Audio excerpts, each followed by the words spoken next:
Alright, this little clip is for Sharon, but this is to prove his ass will fit in. Yeah, let's see how this is gonna go. Hey guys, Kapper here. Welcome back. Let's get some fresh air. I've been out for a while, out of pocket. Today we'll get a food plot update. I'm gonna hang some trail cams. Maybe we'll have some pictures by this evening or the next evening, depending on when I edit this.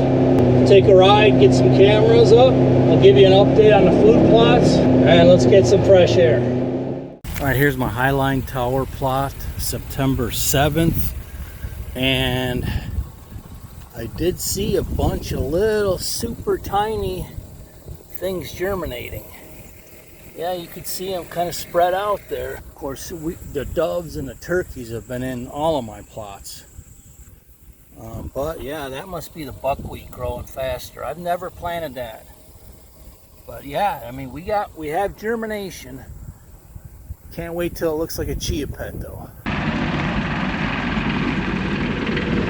Food plot looks beautiful for now. All right, here we are, September 10th.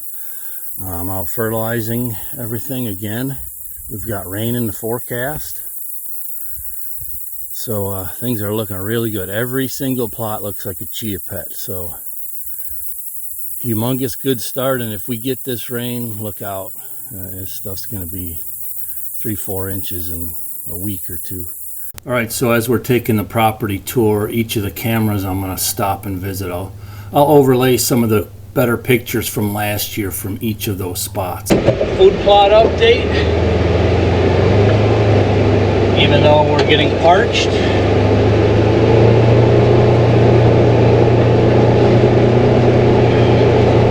And it's hot and dry in the forecast.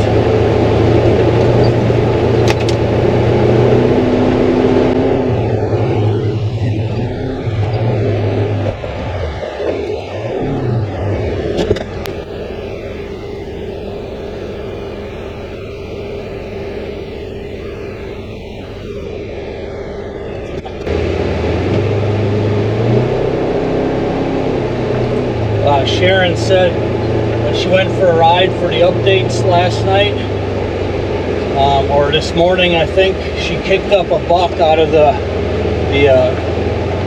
bluegrass and natural region. Here's a little one, and I said, that's the plan. More cover, more bedding. I mean, yeah, the big bucks probably won't use the interior, but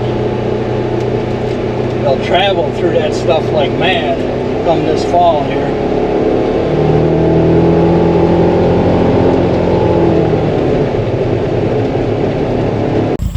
So in this spot here, I'm going to pull this bale blind and put a brand new tower here.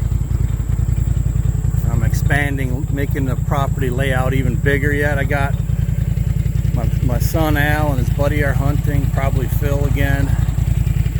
So, and we got just loads of deer this year.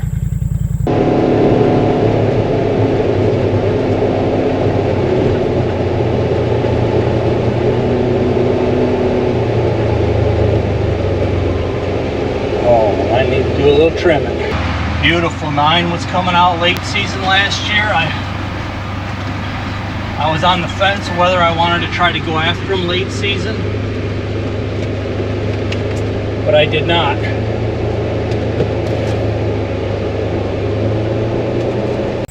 All right, out with the old, in with the new.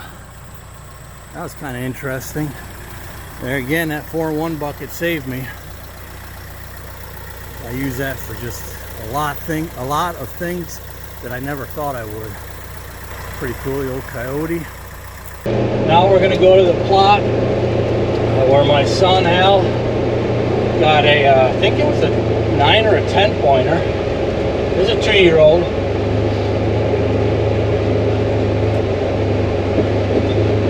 I'm hoping that our clover treatments are going to help them clover plots, although we need rain, of course.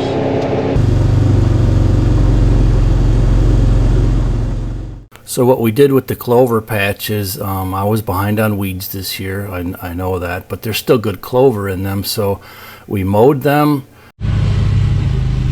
Alright, this little clip is for Sharon. We'll see if Joe will even show up, but this is to prove, Sharon, his will fit in that seat on that lawnmower. Just saying. This one's for you, girl. And we hit them with a mix of clethodim, plot boost, and I fertilized them twice, and I also overseeded them a few weeks ago. So I'm confident they will come back once we get some rain and the weeds quit growing. But this treatment should give them a boost.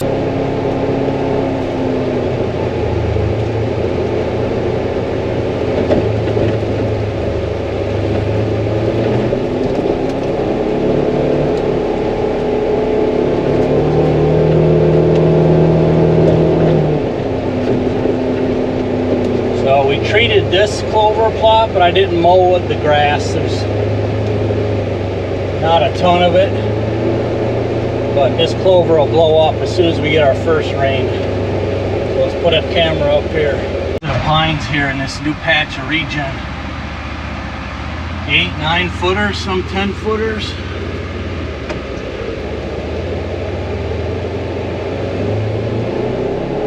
Nitrogen.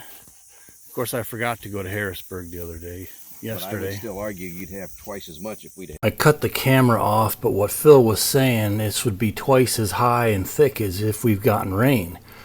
So like I said, we haven't had rain for 9 or 10 days. It's been high 80s.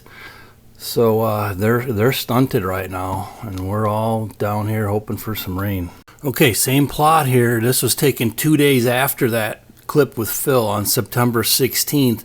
And if it looks thinner, that's because it is, because not only are we starting to drought out, but the deer are in them already. So, okay, I know you guys probably can't see them, but we've hit chia pet status in our food plots, and so now the deer are starting to get in them.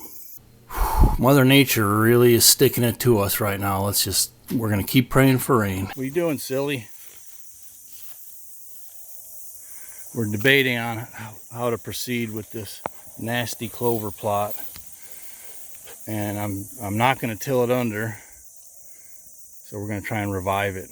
I think we're too late to till.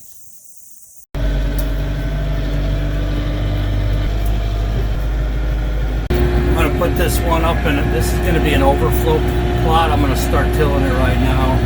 It's right up by the driveway. It's pretty much almost all does that hang out in here, but this is going to be a freeloader spot, picking off the does that come from the neighboring property. Yeah, let's see how this is going to go.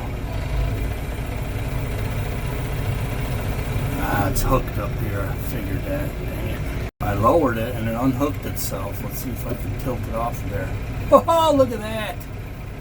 Oh, man. Too bad it didn't land perfect.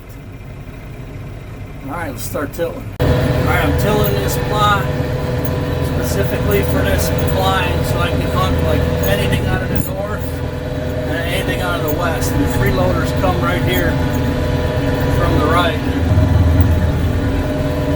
This is exactly why I overlap both bush hogging and tilling.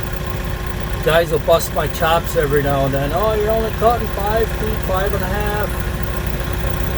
So if you're somewhat ADD, how do you leave that stand? You know that's going to be a row of weeds in your plot. So that's why I overlap. I tried to cheat on this last strip, but obviously did not work. I'm going to seed that freeloader and overflow plot that I just tilled up with that ground blind.